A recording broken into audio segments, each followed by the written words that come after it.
ndax ko gisee bulletin de santé c'est secret. Il est bien vrai que ni situation la boo xam ne dafa doy waar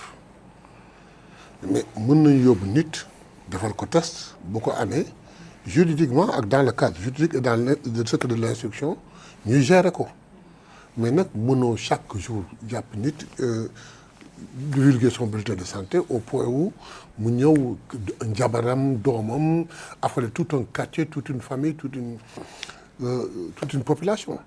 Donc loolu du lu rafet war nañ ci mën a def sutura mais nag en y mettant la rigueur qu'il faut et dans la discrétion. Maintenant parlant de ce phénomène là xeex nañ ko jooy nañ ko yaakaaroon nañu amoon na ampleur mais il faudrait que ñu def benn séparation ci ñetti fait. Il y a un premier fait mooy le fait d'être homosexuel et de l'exercer mu am beneen fait mooy feebaru sida bi ñuy transmettre am beneen fait où l'on parle de trafic de drogue et de blanchiment d'argent. Donc soo gisee tey à l'Assemblée même l'opposition wax na ci naan non da ngeen waroon criminaliser da ngeen waroon lii mais si pour deux faits si sàmm jikko yi bi ñu defaree seen projet seen proposition de loi jox leen qu'il l'avait pas rejeté s'il avait amendé comme Ousmane a fait le premier ministre ba def une proposition de loi su fekkoon rek nañ ko boor boobu tey aujourd'hui on n'en serait pas là. Deuxièmement paraît-il que en 2019 ce fait là am na kuñ ci jàpp wax ko ba mu am problème ba ñu xam ne am na ko ils ont trouvé un compromis paraît-il bu tax mu dem affaire bi de propagé wu ak si fii. 2019 entre Pape Cheikh Diallo ak ki nga xam ne moom moo di Cheikh Diop. Très bien léegi il faut que premier ministre dafa wax affaire boo xam ne dafa important mais boobu pour mu am doole pour mu réussir ko il faut que le peuple se colle auprès de lui mooy ñëpp nee nañu c'est pas le moment propice pour ngeen di guerre ni l'homosexualité la pression intérieure et extérieure les bailleurs de fonds et consorts il leur dit ana yàlla c'est très important ana yàlla boobu xam nga noo koy gisee nit fen na yàlla seetaan nit sàcc na yàlla seetaan nit njaaloo la na yàlla seetaan nit rey na nit yàlla seetaan nit def góor jigéen yàlla wëlbati suuf donc ana wàllu yàlla donc il faudrait que le peuple se colle derrière lui léegi nag li ci am bale mooy ñu xeex ko pour un fait éradiquer que man j'ai toujours dit dans des émissions même à l'Assemblée jikko yi bi ñu ñëwee assemblée di waxtaan ak ñun je lis ce projet cette proposition de loi je ne la prends pas rek ma voté ko non il faut que ma xam li ci biir vous avez mis beaucoup de temps pour comprendre il me faudra beaucoup de temps pour comprendre et demander les conseils des experts heureusement ils nous ont donné ce temps ñu koy xool mais sama problème moo doon lan moo doon homosexualité on l'a jamais défini ah lan mooy acte de contre nature on l'a jamais défini mais maintenant il paraît que dans cette proposition clairement ñu définir ko. Ensuite, j'étais pas d'accord sur la criminalisation. Pourquoi? Mais vol de bétail yàkkamte ak pression ba tax moo tax ñu criminaliser ko lu mu jur. Viol yàkkamte ak kii moo tax ñu def ko qu'est-ce que lu mu jur la loi sur la parité bi ñu koy mettre en place pression moo tax ñu nangu ko ils ont subi lan la jur il donne un problème léegi nag aujourd'hui moi comme je suis responsable et j'ai la latitude de voter moi je veux savoir de lan lay voter la criminalisation day yàggal procédure bi ensuite procédure bi ni muy yàgg instruction il va nous éclairer tout de suite procédure bi lu mu gën a yàgg la pression gën a forte donc léegi nga dem yokk peine yi ba pare nag bloqué au minimum au point où ay sursis dafa am même bu sursis du am c'est après 5 ans loolu je crois que suñ ci jaaree mettre la rigueur qu'il faut incha allah dina wàññi lu bare ça c'est un. Deuxièmement léegi nag am na beneen lu ci topp mooy wàllaate kii boobu kooku beneen procédure la drogue bi ñu ci dugal beneen procédure la blanchiment d'argent beneen procédure la mais quoi qu'il en soit le Sénégal nous y sommes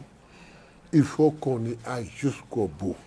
Jusqu'au bout dégg nañu premier ministre Ousmane Sonko tey di ko à l'Assemblée nationale nee na la woon dafa mel ni dafa woon ni parce que bu njëkk yaa ngi koy wax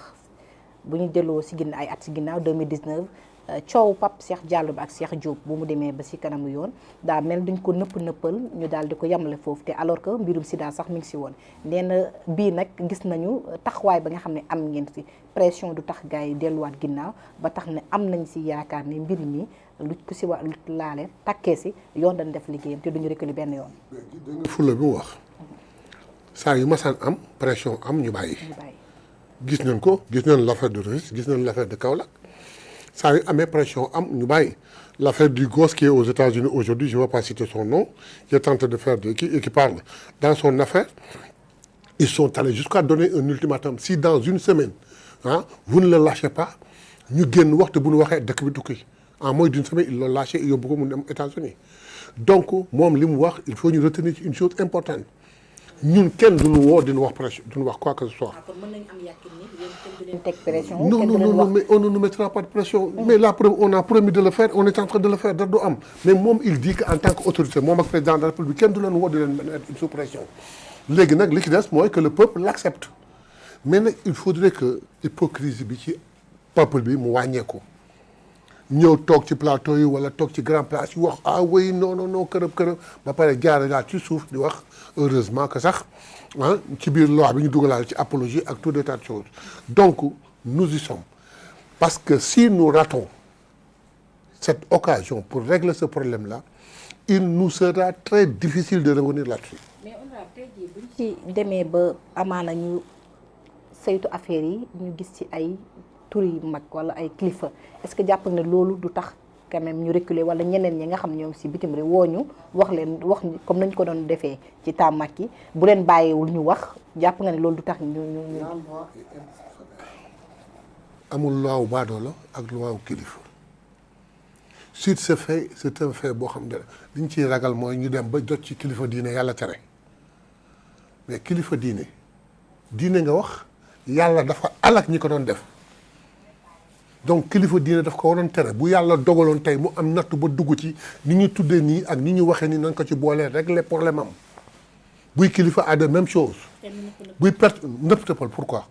bu fekkee bu ñu àggee ci loolu nëpp nëppal autant ñu bàyyi def déjà ségrégation bi am sax d'accord moi depuis l'affaire rek léegi on est à 26 personnes xaw ma 24 personnes mais 5 wala 6 lañ ciy cité pratiquement ay baadoola yi mais chaque fois nga dégg ñu ni woy am na un gars du showbiz am nga dégg lii sans citer leur nom pourquoi ñuy citer nom yi di bàyyi nom yi ku ci mënti nekk kilifa ku mënti doon nañ ko def man nag am naa yàqin ni wax dëgg yàlla rafet naa njort sama kilifa yi diine yi que ni ça les intéresse pas nekkuñu ci loolu mais bu yàlla dogaloon mu am ci nañ leen traiter au même titre que les autres. jàpp nga ni kenn du leen protéger parce que boobu ba tey quand même ñoo ngi dégg ni am na ay célébrités yu si nekk mais ba tey seen nom kenn waxagu ko. Pape Cheikh Diallo téléphone am même bu fekkee les téléphones ont parlé mais quand même nanguwuñu xuus ba tey ci Pape Cheikh Diallo ñu mu doon jokkal même bu fekkee dañoo wax ni Pape Cheikh Diallo nangul wax ñi nga xam ne ñoom la doon àndal. waaw xam nga am na droit su ko neexee mu bañ a wax mais li téléphone am joxe nañ ko wax li ma mënul ban accepter mooy on est d'accord pour éradiquer ce problème on n'a qu'un seul moyen mettre une loi. bañ a protéger kenn ak ku mu mënti doon parce que bu fekkee esprit de protection bi ñu ci am esprit xaajale ak seet rek mooy loi bi amatul njariñ ba pare nag les gens se réjouissent plus ou moins en disant que heureusement une loi mais une loi c'est rien du tout si elle n'est pas appliquée moom laay wax Babacar keroog bi ñu dajee ma ne ko Babacar félicitations mu ni ma félicitations ma ne ko nag la loi nous l'avons vue au niveau de l'Assemblée nationale nous allons la voter nous allons voter cette loi mais suñ ko voter si la justice ne l'applique pas mais c'est comme zéro donc il va falloir que l'on mette la pression tey le premier ministre l'a dit il va falloir qu'on mette les hommes qu'il faut à la place qu'il faut au niveau de la justice pour que ces gens-là war a doxal qu'on le dise les gens que l'on soupçonne qu'ils sont du système et qui bloquent la justice mais ils n'ont qu'à les écarter. Pourquoi fois ñu leen di protéger. À quelle fin? Justement. C'est la grande question. Justement. Depuis lors ñoo ngi dégg ay tur mais ñu ñuy wax moom am na ñi nga xam ne peut-être ñoom ñoo si gën a nekk ay nit yi nga xamee nañ la mais boobu ba tey ñoo ngi nëppal mu bañ mbir yi jëm kaw. gis nga le problème du Sénégal c'est toujours nëppal ak xaaj ak seet une justice à deux vitesses. Un Mayabé boo xam ne amul ndey amul bàyyi c'est un moins que rien la justice du dal ci kawam du sax hésiter ak Mayabé bi nga xam ne am na benn autorité bu ndaw benn kii bu ñëwee dañ koy raay tout de suite on disait dans la liste des 26 dont on parle tu n'en connais que 7 ou les autres qui sont loolu mooy problème bi mais voilà le problème. dañuy abréger seen i voilà ba nit ñi bañ duñu xam yan lañ jàpp. Ensuite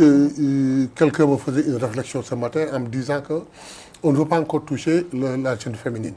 Pourquoi? Parce que bu ñu ko laalee catastrophe la mais ban catastrophe am fii on doit éradiquer ce problème na nga ko dem xam nga le problème qui se pose mooy àddina moo am na mu bindoo da ngay am doom liir nga ñeewantal ko bëgg ko doo bëgg sax lu ko laal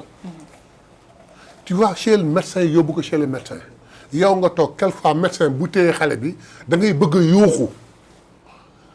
parce que xam nga lu tax li ko intéressé ak li la intéressé bokkul yow da nga jaaxle indi pour ñu dimbali la